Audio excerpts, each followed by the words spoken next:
Russia নিয়ন্ত্রিত লুহানস্কের একটি তেলের ডিপোতে ভয়াবহ হামলা চালিয়েছে ইউক্রেন।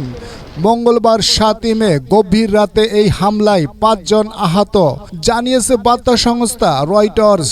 রাশিয়ার দাবি, কিয়েভের এই হামলায় ডিপো জুড়ে ছড়িয়ে পড়েছে আগুন, এতে অন্তত ৫ জন আহত হয়েছে। মস্কোর অভিযোগ, যুক্তরাষ্ট্রের দেওয়া মিসাইল সিস্টেম দিয়েই হামলা চালানো হয়েছে। তবে এখন পর্যন্ত হামলার বিষয়ে কোনো মন্তব্য করেনি কিয়েভ।